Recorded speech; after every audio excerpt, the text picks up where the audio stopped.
Good. So before we do the next little bit of teaching, let's do a little closed eye process and connection. And just letting go of having had a break, having our conversations.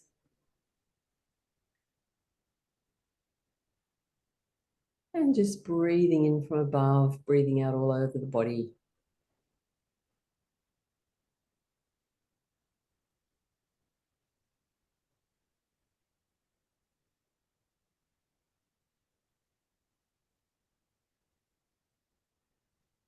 And just having a little think about, as you're just breathing in, just gently closing your eyes, relaxing.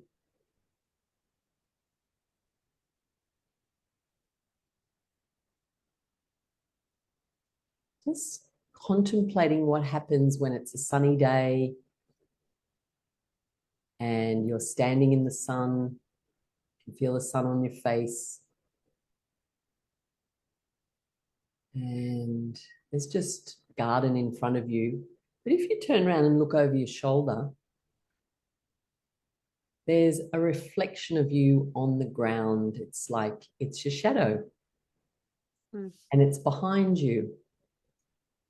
It's just contemplating the fact that everywhere you walk, everywhere you move, you're being followed. You're being followed by your shadow, but it's behind you, so it's hard to see. And so, just contemplating as you just rest gently in the meditation. What is this thing that we call shadow? It's quite famous from Carl Jung that there's a concept of the parts of us that we don't really see.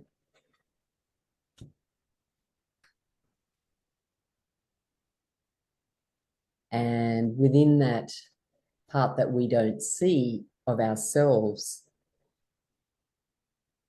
can be stored away all parts of self that we maybe don't like, we might find unacceptable, the parts of self that we don't want to show to the world.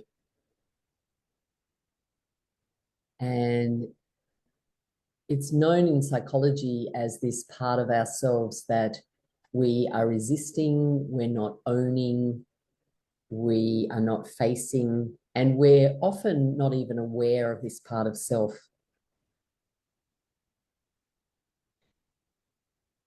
The stronger that we have this shadow, this aspect of ourselves, though, it is containing energy, and it's energy that, once released, feeds our capacity to be connected to the divine and to be connected to ourselves and to become even more and more authentic, which is our goal, I think, on the spiritual path. I think everyone is looking for that peace and relaxation of just being yourself, not minding what other people think, not even thinking about what other people think, just being yourself, and then having that strong feeling of being worthy and lovable. And there's many different windows into this shadow part of self. It's a stage on the spiritual journey that I feel that we revisit over and over, just like the other stages of looking at our emotions, looking after our physical body, healing our relationships, working on our mindset. All of these we do not just once, we do over and over. It's like a lifelong process. And the same thing when we start to look into some parts of ourselves that we haven't maybe seen for a while or we haven't noticed, then we do this over and over in order to get more and more awareness of these parts of ourselves.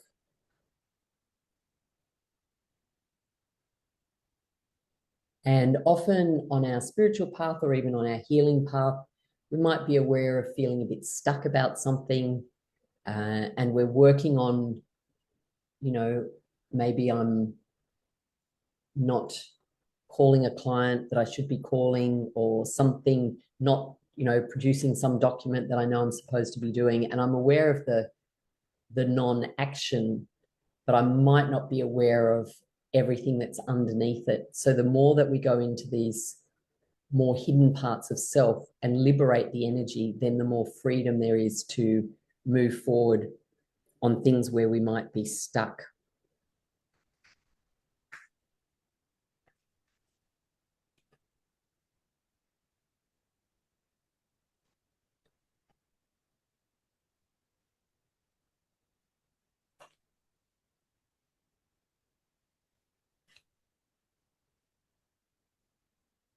And because that shadow part is us, it's not somebody else, it is a part of our own psychology. It is there, maybe hidden, but it does reveal itself to us, and often reveals itself to us in the actions of other people, especially actions of other people that really irritate us. So that's a good place to start. And so in this moment, just contemplating what sort of behavior brings forth the most irritation. And in a minute, we'll write a few things down. But just letting your mind go, you might even wander to any moments that might have caused frustration,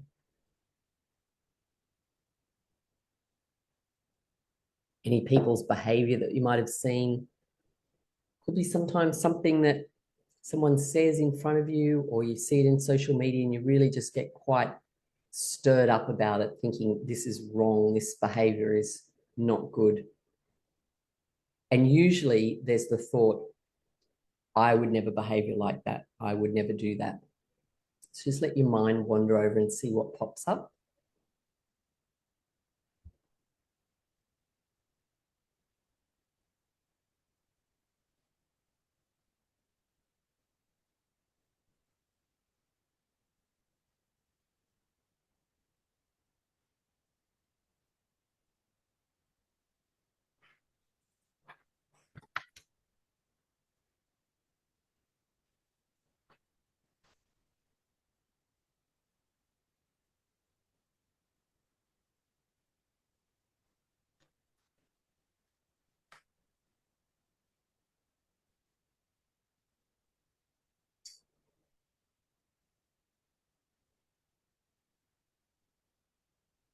And you may even have thoughts about even qualities within yourself that you don't like or you prefer not to be. Some of the standard ones that most people find a bit tricky is things like being sloppy or lazy or dishonest or lying or cheating or um, stealing, those sorts of things often, not for everybody, but for most people, ugly. There's lots of things there that, unfit, fat, lots of things that often will be triggers. So just contemplate whether any of those things or other things are ideas that you just know that you don't want to be.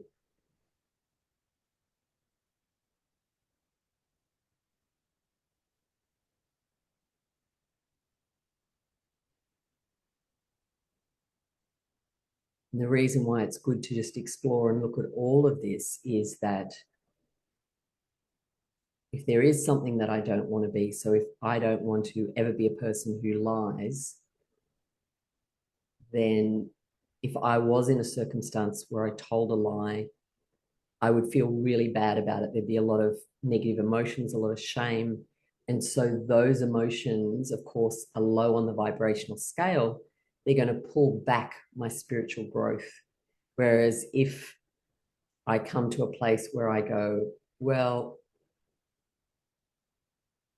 I'm an honest person, and under some circumstances, lying would be something that can be acceptable because of A, B, C, D, because of certain reasons. You know, my best friend comes up and says, how do I look in this outfit? And I don't think it looks that great, but I don't want to hurt their feelings. And I could say, well, I like it, but I like your blue dress better. But in actual fact, it looks horrible. I may not say that. So there's lots of situations. Actually, I just remembered a funny one when I did lie. I was once, here's a goodie, because I'm actually not that keen on lying, to be honest. But I was driving my car. This is a long time ago, but I was on the same road last night, so the memory popped up. I was driving along and I had a phone which only had music on it. It didn't actually work as a phone, it just played music. It was just like a spare phone. I had it in my car and I was trying to play a song on it. Um, and Unbeknownst to me, I was swerving over the road a bit. Unbeknownst to me, there was a policeman behind me. Oh no. So the next thing I hear, and something said to me, as I realized the police was there, something said to me, put your phone away. So my actual phone, which was there, something just said, put your phone away. Um, I can't remember if I put both the phones away or if I only put away my real phone and I left my music one there. Hmm. Might have left the music one. Anyway, I put my actual phone away, which I'd probably also been looking at. Anyway, he pulls me over and goes, are you using your phone? And I lied, right? I said, no. This is a good reason to lie in my world because he's going to give me a fine, right? And lose all these points. It's too funny how, yeah. Anyway, I think, and because he said something like, you were swerving over the road back there. And I went, oh, I said, I don't know whether I said I was leaning over to get something. I don't know what I said, but it was a lie. Whatever I said was a lie. And Yeah. he goes, okay. And he sort of looked to see if he could see a phone, but because I had the guidance or Yeah, yeah. the cleverness to put it away, he couldn't see a phone. I think I probably put both the phones away. And because I don't think I said to him it was just music on my phone because I would have still got caught. So yeah, I think I put them all away. And then I said, no, no, no. And he goes, okay, just watch what you're doing or drive more carefully or something. And then he drove off. And so there are times and places for everything. So Exactly. that's just a bit of an example. Yeah. So take a minute to, if you need to go back into a meditative space, you can, but just take a minute to uh, start to write down some of what might have come to you, things that you don't like about other people, like behaviors, um, and do the most annoying ones sort of at the top, and then they can get less. And then also do one about the things that you don't like about yourself or that you think that you don't do. So we just take 5 minutes to do that.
Let me know when you feel like you've done enough. Okay.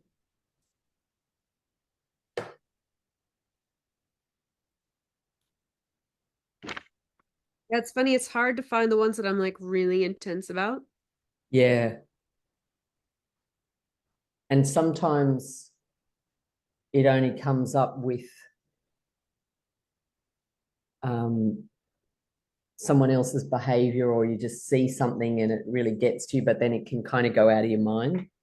I do this. Like if I'm really annoyed with someone, I'm like, okay, what part of that is you? Yes. Yeah. Yes. That's right. So you would have already done a lot of it. And sometimes just even revisiting them, this even some of the same ones that you've done, you'll find you can go a little deeper.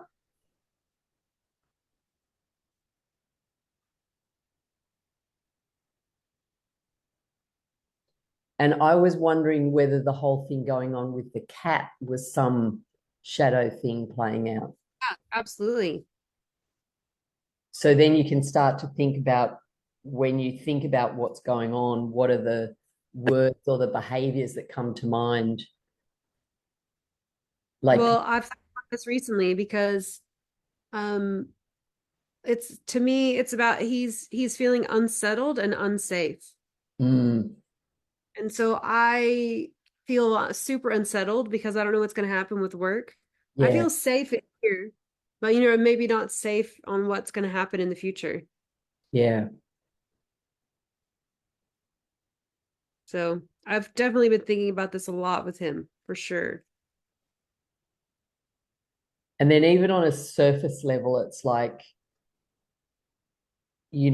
some of the things that when you've talked about it, there was things like the smell. So, and I don't know what comes to your mind when you think about that, or if you just walked into your house and you can smell the smell of him. Like, is it foul? Is it disgusting? Is it annoying? Is it sweet? Like, I don't know, whatever those words Yeah, are. I think more like I'm disgusted by the smell of pee.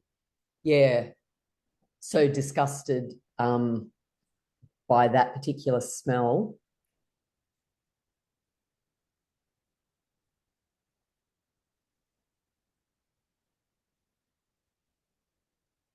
You know what's interesting now that I've said the word disgusted? I Mm, think I'm disgusted about myself having gotten to myself in that situation with Justin. Like, mm, how the hell did I get there? How did that happen? You know what I mean? I definitely feel that that yeah. is that comes to play for sure. Yep. Yeah. Justin's my number one, by the way. He was the thing I'm most annoyed about. Yep. Got two of the points. One Yeah. of them, I mean, these to me aren't shadow though. This first one isn't shadow. This first one's just like he was a liar and a cheater. And those are just values that don't match my values. Well, that's how it appears. But the Mm, thing is, then you have to say to yourself, I'm a liar, I'm a cheater. And how does that feel inside your system? mm, Which is interesting because the example I gave was about lying. mm-hmm. But when it's fully owned, there is zero charge. So that's the power of this work. It's a really good example because obviously they're things that are commonly we don't want to be, right? And That one, interesting, yeah.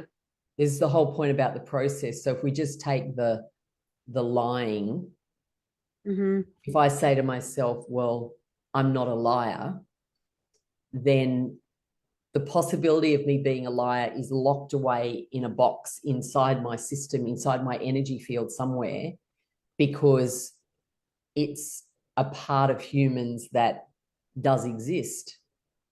Humanity lies. And I have to say to myself, well, have I ever been a liar? Well, in that example with the police, I definitely was.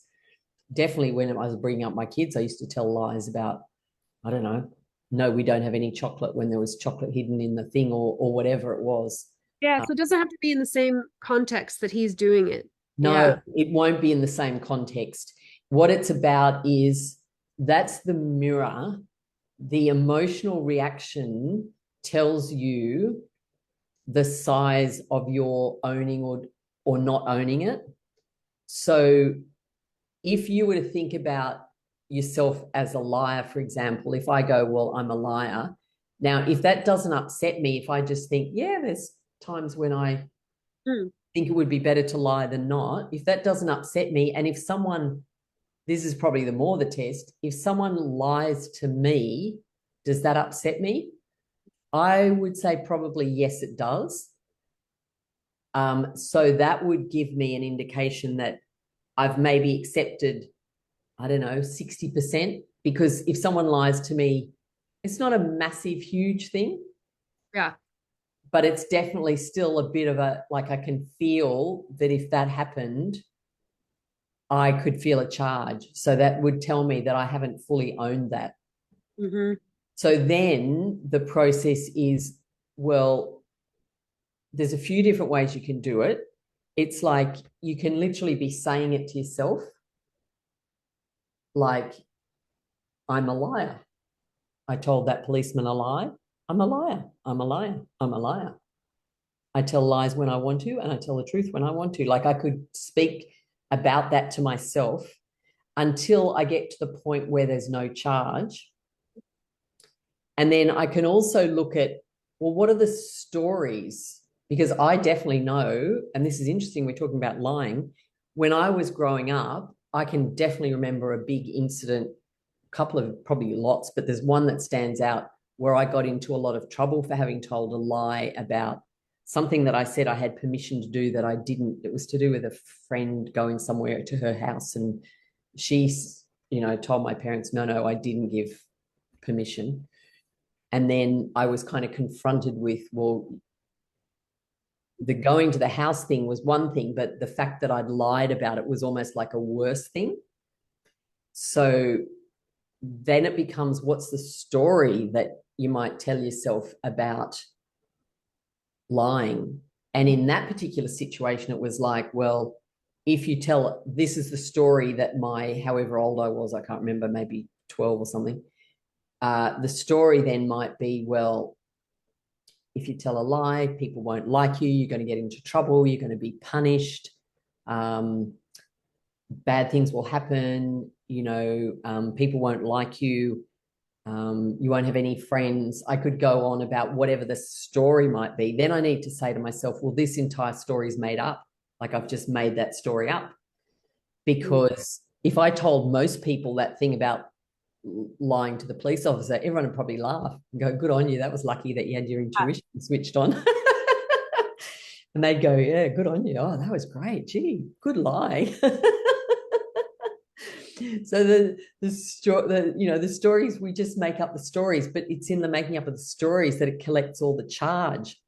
Well, I just think I came to the reason I have a charge for that. And it was when I was little with my stepdad. He always thought I was being sneaky and lying all the time. Like he would just call me sneak. And basically it was I didn't want to get in trouble, So I would Yep. like be quiet. And I was just a quiet kid in general.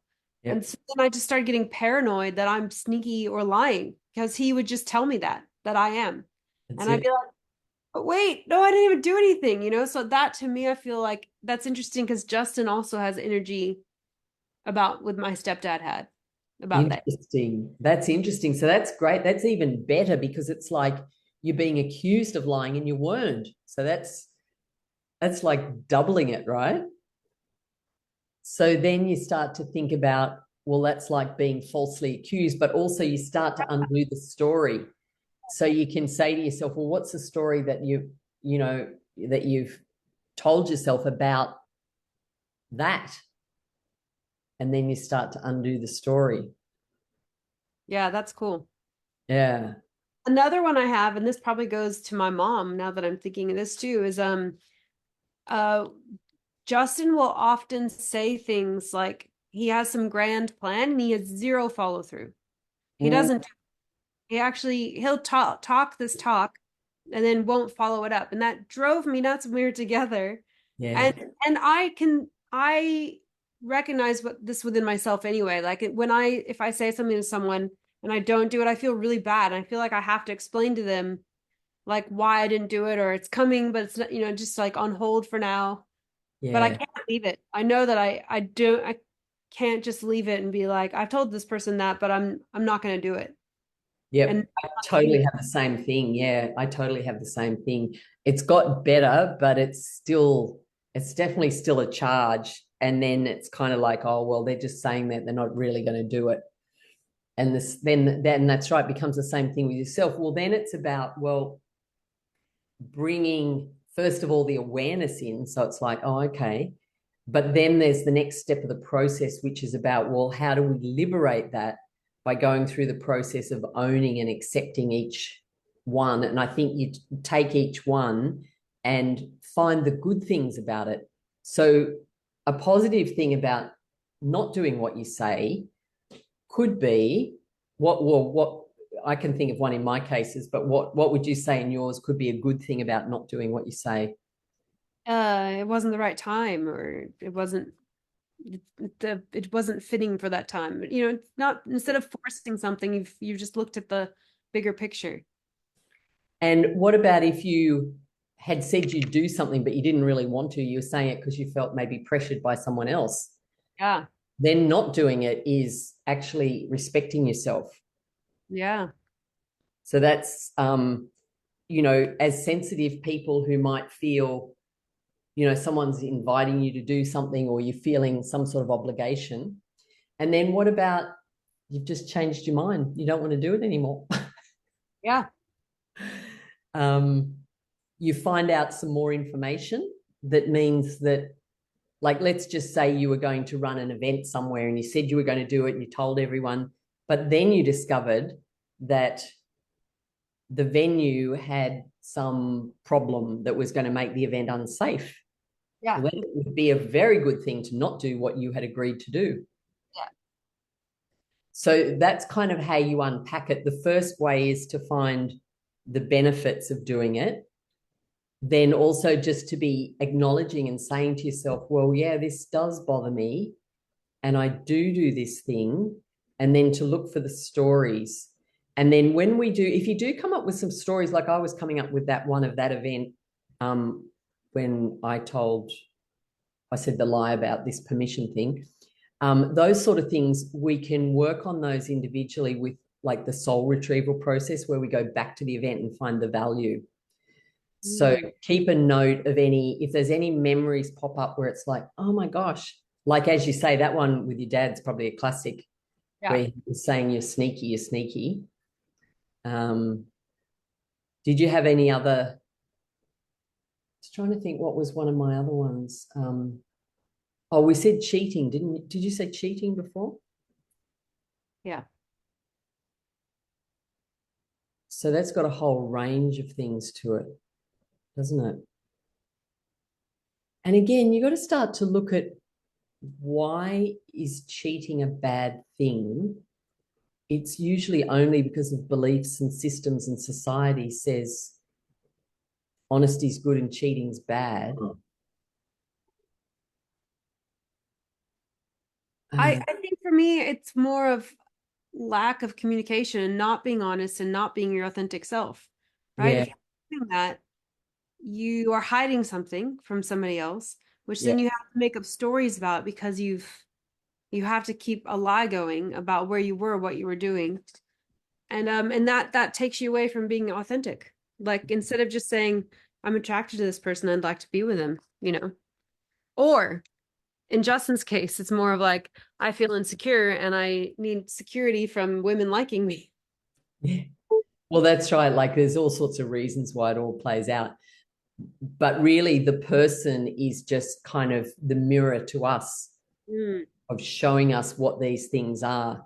And so it's good to not get too overwhelmed with too many, but to take a couple of them because all these things we're going to revisit and revisit. But it's first of all to bring it into our awareness yeah. that, yeah, where are the things that get under our skin? And then how is that on the scale of 0 to 10, how annoying is it? Because if it's like 1 out of 10 annoying, you can start to look, okay, what are the benefits of that? And you probably just release the energy. But when it's a higher number, it's like, well, even being your authentic self, like I relate to that as well. But then you think about it, let's just say you were going, I'll use myself as an example. Okay, so my authentic self, I would say it's pretty spiritual. It's kind of, I like the Hindu philosophy, but I like yoga, I like all those things. But let's just say I happen to be inside a Muslim temple and it was prayers and they were praying to Allah. And Mm. somebody said to me, what do you think about this? Would you like to know the prayer? I mean, if I turned around and said, well, actually, no, I don't even like this. I like my own God better than your God. And I'm just going to do my mantras out loud while you're praying to Allah. Like that would be, in a way, would be being my authentic self, but would be crossing over something else. Mm-hmm. So in that situation, I wouldn't want to be my authentic self. I would actually probably tell a lie and say, yes, I would love to know your prayers. But it might not be a lie. It might be that I was genuinely interested, but overall, probably not. And I might just say, okay, this is respectful to them, that I'm interested, that I'm here for some reason because I'm with a friend or whatever. So do you know what I mean? Like there's always circumstances whereby the thing that we think is a good quality can become a bad one. I just thought of a story as you were saying that one. It just Yep. happened recently. Yep. I was telling my friend about meeting this South American. His name is Gonzalo, which is a different name for us, right? Yep. She's like, "Oh, that's very cool. I'm very excited for you, but I don't like his name." I'm Yeah. like, "How can you be judgmental about someone's name?" And then I was like annoyed at her for being judgmental. Yeah. So that annoyance about being judgmental is really me being judgmental about a variety of things. I don't say anything to her about her boyfriend's name. Yeah. I totally get it. I would probably feel like that too. And that's the next point that I was going to make. It's all of this is designed to help us to see where we make those judgments. Yeah. Because it happens in a split second, doesn't it? It's like, well, how dare you say his name? You don't even know him. But it's like, well, hang on. Yeah, we're judging that person. Mhm. And so that friend was actually being their authentic self, right? Absolutely. And they were being honest. They weren't lying and they weren't cheating. It's interesting too, though, because in like being your authentic self to just express, like, I don't like this right now, like in given time and knowing the person, she might like go, oh, for some reason the name doesn't bother me anymore. You know what Yeah. I mean? So again, like something within that name is her own shadow stuff. Or it could be something as simple as when she was 3, Yeah. somebody called Gonzalez, or somebody said the name Gonzalez, and she fell over and hurt her knee. Yeah. Inside her psyche, the name Gonzalez means you get pain. Like we don't Yeah, know, exactly. So cool. Yeah.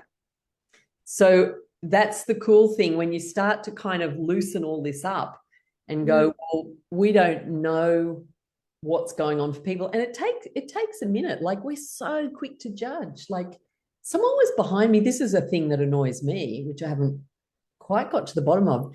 When really big cars, especially like big four-wheel drives, drive really close to me, Yeah. behind me, almost like it feels like they're trying to force me to drive faster. They are. I think they are doing that. Yeah. Yeah, and I get quite annoyed. Like, how dare you force me? Sometimes I pull over and let them go, and sometimes I get stubborn and I slow down, so I get nasty. Yes, I can relate. But then I was thinking because I knew we were doing this today, and I thought, what is that? It's like pushing me beyond my comfort zone. And then Mhm. I thought, oh, I think I do that to people all the time. Like I confront people when they probably haven't asked me to. And then I remembered I was just hanging with a friend the other day who was telling me about something or other.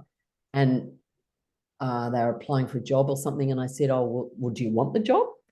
Because I said, you're not sounding very excited about it. And I thought, well, I wasn't very kind of compassionate. Yeah.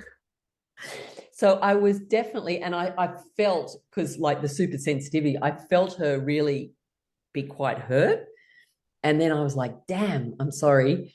Um, but that's what I was doing, right? I was pushing her too fast. She was still digesting her thoughts and feelings about this possible job. And I'm saying, well, do you want it or don't want it? Like, make up your mind. Oh, interesting. So where do you push people like that in life? Yeah. Yeah. So then I start to look at where, and then, but you know what? If we're crossing the road, and there's a car coming, I'm going to push everybody, aren't I? Because they need to get out of the way of the car. That's physically, but then emotionally, if my clients, especially with coaching and thing, I am going to push them because that's part of our deal. We've got that agreement. But this is more about pushing without permission. So again, we start to look for the good and the bad. Pushing someone can be good, and pushing someone might be uncomfortable for them or me. But again, it doesn't mean I'm a bad person or a good person. That's what we come back to. It's like, as soon as I go, yes, I am a person who pushes people too hard or too fast sometimes. And sometimes I don't push them at all, and I should be. Yeah. So once I do that, I can go into my mind, think about the car behind me. And right now inside me, it's kind of like, oh, I wonder what's going on. Maybe they've got an urgency to get somewhere. Yeah. Yeah, That's exactly. a totally different emotion inside my body right now to when I was, because this actually just happened to me, I think this morning or yesterday. So I stored it up as a story for us. Um, so again, it's about the charge comes from my judgment. My judgment is this person is just trying to make me go faster. But the reality is they could be doing that. They could be in a hurry for some urgent reason that I don't know about. They Mhm. could be just someone who always drives close to people in front. Could be that they're in a very big car and they quite like hovering over smaller cars. Like it could be anything. It could be that they're not as close as they look in my rear vision mirror, that they're actually not that close, but they look really close. So there's so many things. And but this is where the laughter yoga comes in, which is why I did it first. Then I can start to laugh at that and go, and if we choose to apply the laughter to all these things we're talking about, like, oh, I tell lies when the police come, ha ha ha ha. Oh, people come up really close behind me. That's very funny. you know, whatever I can't remember what the other thing was that I said. Oh, push people too fast, ha ha ha. And again, I'm not being disrespectful, but if I use the laughter as a deliberate tool, and Yeah. you try this out later as well, it'll just loosen everything up. So if you have a look at your list now, and I'll Mhm. think about the things that I said, and then just put ourselves back into our laughter class where we were doing shaking and laughing, ha ha ha ha ha.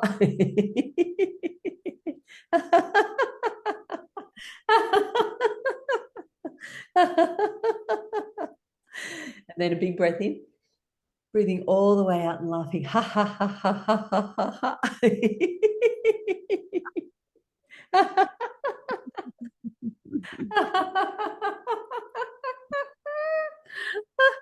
Big cars follow me too close.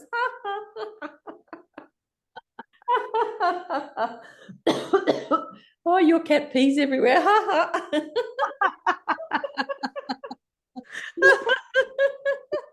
I feel bad laughing about that, by the way. It's good. It's good to laugh at it. How does that feel? Oh, yeah, it's so much nicer. It's good, isn't it? Yeah. That's not one that I know that I'm aware of myself. And so when I see other people do it, I go, "Oh yeah." Like I'm already aware of this. I'm like, "Oh yeah, that's the thing that I do." They just weren't thinking at the time. And that's Yeah. like at work, usually if things aren't put away, or especially in the weight room, if the Mm. weights aren't put back, which happens all the time. And Yep. then that's I just go, "You do this. You know you do this. You forget, you just like get out of the now, and then all of a sudden you're in this other story, and then you leave because you are go go go." Yep. Well, see, then the other part of that is like I realize things like that at work, there's probably a safety thing to have them away. Hmm. But if you think about it as generally not tidying up after ourselves, Yeah. I don't know what you are like, but I'm quite I make a bit of a mess around the place, but if people are coming over, I'll be tidying up Yeah. because I would not want them to come into my house and go, oh, she's really messy. It's supposed to be a spiritual teacher, but oh, look at her messy.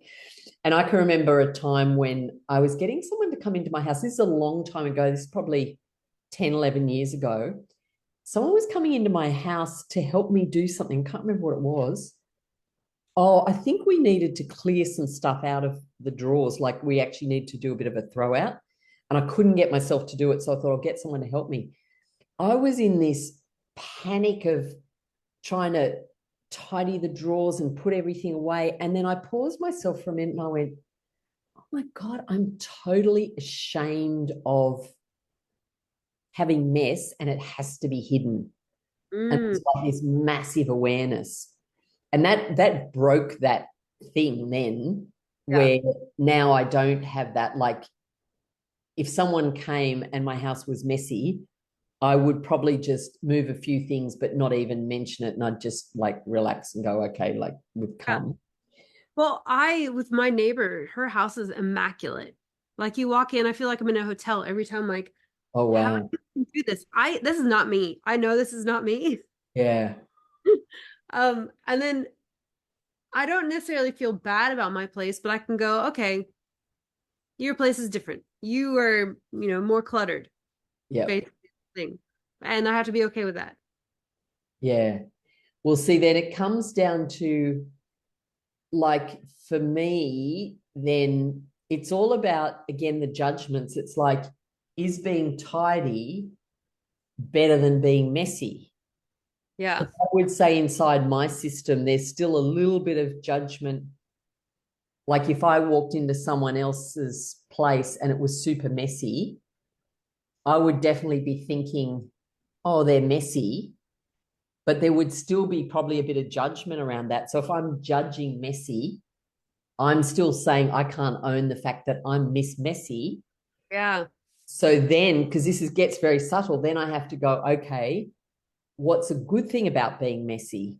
Well, when you play, you get messy. And also, and this is something that stops me cleaning out. If you're going to clean out a cupboard, you got to pull everything out. And creating that mess actually stops me do it. I do sometimes force myself to do it. I know So exactly. Yeah. making a mess is it's a first step before more order and organization. Mm. Same when you're like, I don't know, whatever it is that we're doing, if you're creating anything. So I would say it probably stops me creating things if I have a judgment about tidy or messy. So that's interesting, isn't it? That's where we could come back into, all right, then we can go, okay, so I'm judging messy. What are the good things about being messy? Well, finger painting's messy. A lot of fun stuff is messy. Um, when you move things around, like if you're packing and unpacking a house, it gets messy, but it allows you to move to the other house. There's then you just start to go through all the good things about it. Yeah. So that's kind of a bit of the process. And then there's another little bit we can do as a meditation, and that is to go into meditative space and talk to like a mentor or someone who you might like some advice from about the situation and about the quality. So let's just say I thought messy was just the worst thing ever and I could never let myself be messy. If that's the case, I've put messiness in the shadow. I'm going to judge everyone who's messy. And because I can never be messy, there's a locked up part of my energy called, say, Miss Messy. And she's there, so I don't have her. But then I can go into meditation. I can go, okay, my spiritual teacher, show me how to heal this relationship with being messy. And I could go in and then the divine might go, well, the divine is everything and the divine is order, but the divine also creates mess. When you're cooking, it's funny. It's one of the reasons I don't like cooking is I don't like making all the mess. But when you're making a good meal, you have to do a lot of preparation. You make a mess, but then it turns into a beautiful meal. If you never made the mess, you'd never have the meal. So you could go like that and get that advice. Yeah. So we might do a little bit of that in a minute. Any thoughts or more realizations? Nope. I do have a question though. Is the meditation the last thing we'll have today? Mm, Okay. yep. Do you I my need? actually my thought was that I feel like I'm wondering if I should take a nap and that will help this eye. You know, Oh, good point. Well, we don't have to do the meditation now. If you feel like you need to rest your eye, we can do it tomorrow.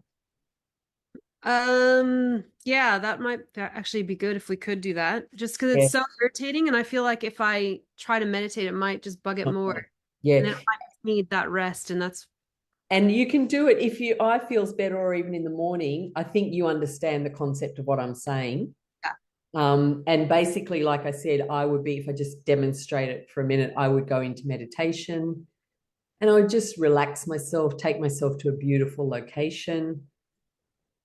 And I would be, let's just say I'm using that one of, I'm being messy and I can't own it. And then I might look for a wise mentor. So that could be my spiritual teacher. And then I would just ask them the question and just wait for the guidance to come and then maybe write it down. Okay. So potentially in the morning that could work. And then there's another bit of a fun one. And then using the laughter is I think it's most important for all the shadow work because it just loosens everything up. So Yeah, you can feel that already. As soon as you start laughing about yeah, anything, it's you, amazing. Emotion wise, I felt like yeah, so much better immediately. yeah. And the reason that it worked so quickly is because we did that longer session. Like if Mm, we hadn't done that and I just said to you, I laugh about it, your system wouldn't necessarily have the build up of all the endorphins. Like we released endorphins and serotonin and dopamine and all this cocktail. yeah. So that's why I wanted to do that before we do the shadow. So it's going to be the laughter stuff will continue to be interspersed with different things. That's fine. Like it's almost time anyway. So I think if your eye's bothering you, we shouldn't make it worse. So we will just come back to more shadow stuff on and off, and we'll just pause that for now.